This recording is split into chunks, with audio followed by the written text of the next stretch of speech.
Misoprostol. Misoprostol is a prostaglandin E receptor agonist, या simple कहें तो PGE1 agonist है। प्रोस्टाग्लैंडिन जो रिसेप्टर्स होंगे, फॉर एग्जांपल सब टाइप EP3, ये उसका एगनिस्ट है, उसके ऊपर जाकर एक्शन जो है पोटेंशिएट करेगा। अब जो प्रोस्टाग्लैंडिन्स होते हैं वो क्या करते हैं कि गैस्ट्रिक म्यूकोजा के ऊपर कोटिंग बना देते हैं, जिसकी वजह से जो HCl के जो हार्मफुल इफेक्ट्स होते हैं वो ब्लॉक हो जाते हैं। सो इस तरह ये हेल्प करेगा GI अल्सर्स की ट्रीटमेंट में। So misoprostol is used in the treatment of GI ulcers. अब अगर इसकी थोड़ी और डिटेल देखें तो it is prostaglandin E1 agonist. दूसरी इंपॉर्टेंट बात, इट प्रमोट्स अल्सर हील, तो ये अल्सर को हील होने देता है। थर्ड, ये कहाँ पर कंबाइन करता है, it combines on the prostaglandin receptor, जिसे हम कहें EP3 सब टाइप। और इसकी वजह से क्या होगा, जो एसिड की सिक्रीशन है वो फॉल कर जाएगी, एसिड सिक्रीशन कम हो जाएगी। और ये किस तरह कंट्रोल करेगा, GI mediated inhibition of adenylate साइक्लेज, इस तरह ये इनहिबिट करेगा। और ये मिसोप्रोस्टॉल क्या करेगा, it increases the concentration of bicarbonate and it increases the mucus production. और इन सब फैक्टर्स की वजह से जो अल्सर्स होंगे वो हील हो जाएंगे। तो अगर हम GIT के अल्सर्स की बात करें कि GIT के अल्सर्स किस तरह हो सकते हैं, तो जो पैराइटल सेल्स हैं स्टमक के, वो क्या कराएंगे, HCl की प्रोडक्शन करवाएंगे। उस HCl की वजह से क्या होगा, म्यूकोजा की इरोजन होगी, जिसको हम कहेंगे अल्सरेशन। अभी जो पैराइटल सेल है इसके ऊपर डिफरेंट रिसेप्टर्स हो सकते हैं, गैस्ट्रिन हो सकता है, इसके ऊपर हिस्टामिन रिसेप्टर्स हो सकते हैं, इसके ऊपर मस्कुरेनिक रिसेप्टर्स हो सकते हैं जो कि एसिटाइलकोलिन से स्टिमुलेट होंगे। इसके अलावा इसके ऊपर प्रोस्टाग्लैंडिन्स के भी रिसेप्टर्स हो सकते हैं, लेकिन ये जो प्रोस्टाग्लैंडिन के रिसेप्टर्स हैं दे आर बेनिफिशियल, ये अल्सरेशन नहीं करवाते, ये अल्सरेशन को रोकते हैं। तो डिफरेंट वेज हो सकते हैं। फॉर एग्जांपल H पाइलोराई की इन्फेक्शन हुई, वो H पाइलोराई क्या कराएगा, गैस्ट्रिन की प्रोडक्शन करवाएगा। अब ये गैस्ट्रिन क्या कराएगा, एक तो इस गैस्ट्रिन रिसेप्टर को एक्टिवेट करवाएगा, दूसरा ये गैस्ट्रिन क्या कराएगा, मास्ट सेल्स या फिर मास्ट लाइक सेल्स को एक्टिवेट कराएगा। ये मास्ट सेल्स क्या करेंगे, ये हिस्टामीन रिलीज करेंगे। ये हिस्टामीन जो होगी, हिस्टामीन रिसेप्टर्स को एक्टिवेट करेगी। अब गैस्ट्रिन के रिसेप्टर्स एक्टिवेट हो गए हैं, या फिर हिस्टामीन के रिसेप्टर्स एक्टिवेट हो गए हैं, या फिर कोई हमारे पास वेगस नर्व की स्टिमुलेशन आई है, जिसने क्या किया है, एसिटाइलकोलिन रिलीज कराया। एसिटाइलकोलिन ने क्या किया, मस्कुरेनिक रिसेप्टर्स को एक्टिवेट किया। For example in stress conditions, जिसे हम स्ट्रेस अल्सर कहें, तो गैस्ट्रिन, हिस्टामीन और मस्कुरेनिक रिसेप्टर जब एक्टिवेट होंगे तो इसकी वजह से क्या होगा, दूसरी साइड के ऊपर प्रोटॉन पंप होगा। ये प्रोटॉन पंप क्या करेगा, ये एक्टिवेट हो जाएगा, ये हाइड्रोजन जो है ये बाहर की तरफ फेंकेगा, और at the cost of potassium, और पोटाशियम जो है वो अंदर इंपोर्ट हो जाएगा। अब ये पोटाशियम क्या करेगा, ये एक को ट्रांसपोर्टर के थ्रू वापस बाहर चला जाएगा। सो को ट्रांसपोर्टर के थ्रू पोटाशियम जो है वो बाहर चला गया, और किसके साथ बाहर गया, विद क्लोरीन, ठीक है, क्लोराइड आयन के साथ। और ये क्या है, ये एक को ट्रांसपोर्टर है, जिसकी वजह से क्या हुआ है कि हाइड्रोजन, क्लोराइड और पोटाशियम की कॉन्सेंट्रेशन बढ़ गई है। अब ये H और Cl मिलेंगे और ये HCl बनाएंगे, और ये क्या कराएगा, म्यूकोजा की डैमेज करवाएगा, और इस डैमेज की वजह से जो होगा वो अल्सरेशन होगी। अब डिफरेंट ड्रग्स जो है वो डिफरेंट स्टेप्स के ऊपर हम यूज़ कर सकते हैं। फॉर एग्जांपल इस H पाइलोराई को ट्रीट करने के लिए हम ट्रिपल थेरेपी यूज़ कर सकते हैं। फॉर एग्जांपल उसमें मेट्रोनाइडाजोल होगा, क्लेरिथोमाइसिन होगा, और उसके साथ एमॉक्सिसिलिन होगा। This is called triple therapy, और ये H पाइलोराई को इरेडिकेट करेगी। इसके अलावा जो हिस्टामिन रिसेप्टर्स हैं इसको हम ब्लॉक कर सकते हैं, किस तरह, H2 ब्लॉकर्स के थ्रू, जो कि साइमेटिडीन, फेमोटिडीन, राइनाइटिडीन वगैरह हो सकते हैं। इसके अलावा और किस तरह हम अल्सरेशन को रोक सकते हैं, अब ये जो HCl बना है इसको हम काउंटर कर सकते हैं। किस तरह काउंटर कर सकते हैं, कोई वीक बेस देकर, फॉर एग्जांपल एल्यूमिनियम हाइड्रोक्साइड देकर, ठीक है, जो कि न्यूट्रलाइज कर देगा HCl को, और प्रोस्टाग्लैंडिन की सिंथेसिस को इंक्रीज करेगा।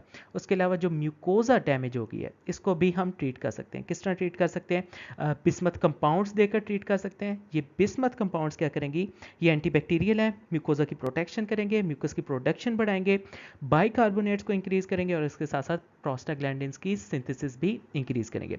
इसके अलावा म्यूकोजा को हम और भी एक तरीके से ट्रीट कर सकते हैं, वो किस तरह कर सकते हैं, सुक्राल फेट देकर। अब ये सुक्राल फेट क्या है, it is a paste on ulcer base, जहाँ पर अल्सर की बेस होगी वहाँ पर ये चिपक जाएगा और क्या करेगा, प्रोटेक्टिव बैरियर बनाएगा।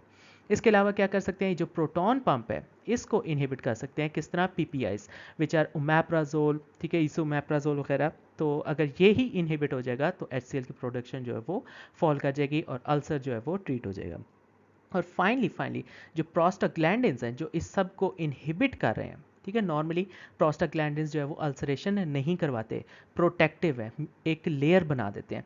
तो इस प्रोस्टाग्लैंडिन को अगर हम सपोर्ट करें with the help of misoprostol, जो कि क्या करेगा, प्रोस्टाग्लैंडिन रिसेप्टर्स को एक्टिवेट करेगा। किस तरह एक्टिवेट करेगा, EP3 सब टाइप के ऊपर बाइंड करेगा, ठीक है।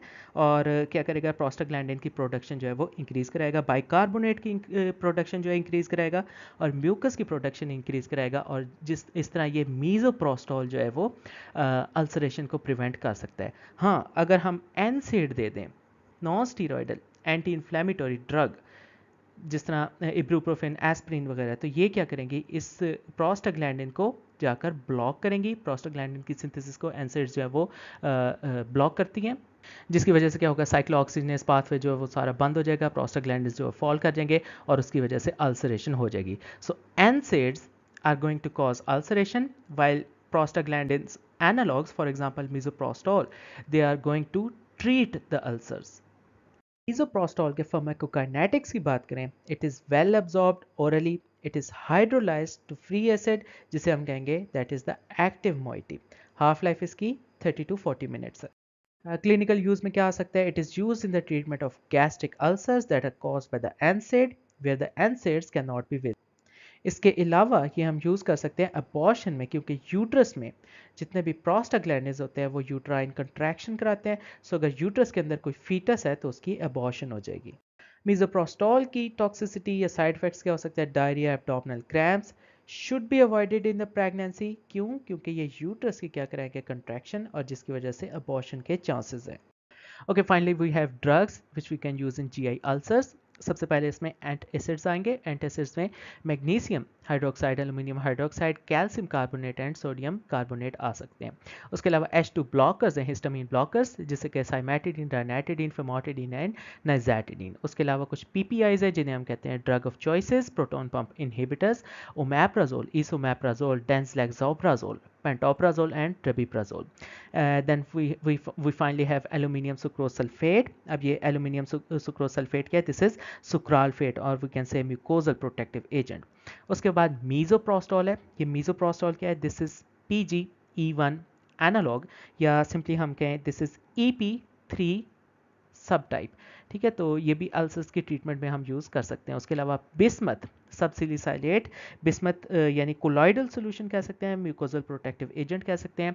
उसके अलावा अगर H पाइलोराई इन्फेक्शन हो गया तो उसके लिए क्लेरिथ्रोमाइसिन, अमॉक्सिसिलिन और metronidazole we can use it for triple therapy.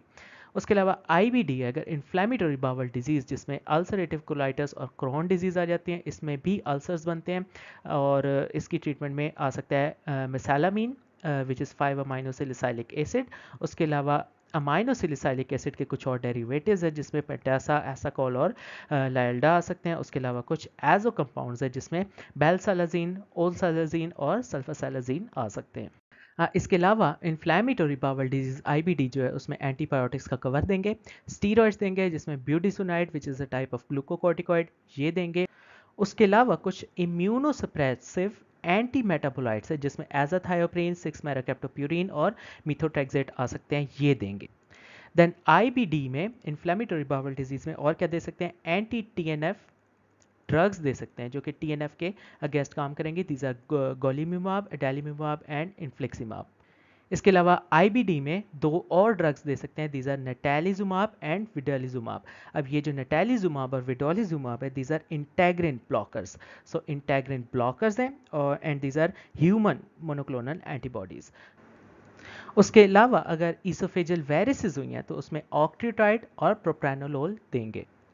Now this octreotide is somatostatin analog while this propranolol is beta blocker, and these two drugs are for esophageal varices.